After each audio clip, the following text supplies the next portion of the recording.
সেসব প্রতারকদের যেন কখনোই ছাড় না দেন, তাদের যেন কঠিন থেকে কঠিনতর শাস্তি হয়।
আজকে থেকে অনেক বছর পরে হয়তো আল্লাহ তাআলা আমাকে এরকম তৌফিক দান করবেন যে আমি এই দুঃখ কষ্টগুলো ভুলে যেতে পারি। এই যে আজকের দিনটা বা এই লাস্ট কতগুলো বছর ধরে একদম নিঃশ্বাস বন্ধ হয়ে যাওয়ার মতো যে আমি কান্নাকাটি করেছিলাম, এত বড় একটা পাথর বুকের উপর চেপে বসেছিল, যে দুঃখ বা কষ্ট অন্য কাউকে বোঝানোর কোনোভাবেই সম্ভব না। হয়তো এগুলো একদিন আমি ভুলে যাব, এবং আমি দোয়া করি যেন আমি একদম খুব তাড়াতাড়ি ভুলে যেতে পারি।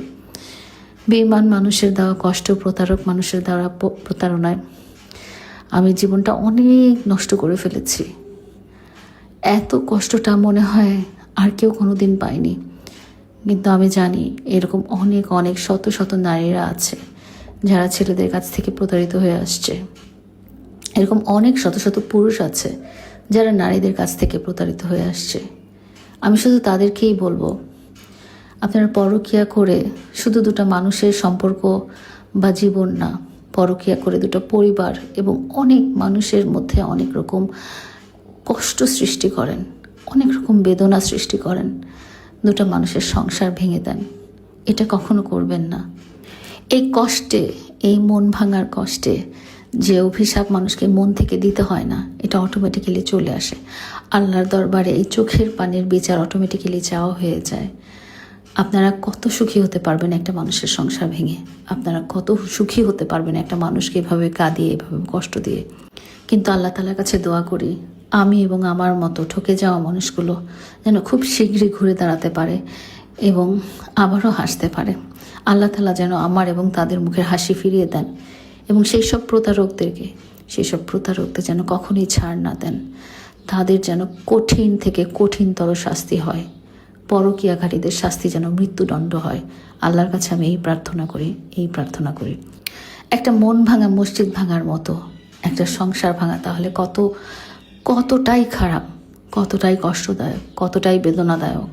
আমি শুধু আল্লাহর কাছে দোয়াই করি, আল্লাহ তাআলা তুমি আমাকে আমার মনটা ঠিক করে দাও, আমার কষ্টগুলো দূর করে দাও, আমাকে আবার হাসতে দাও আল্লাহ তাআলা।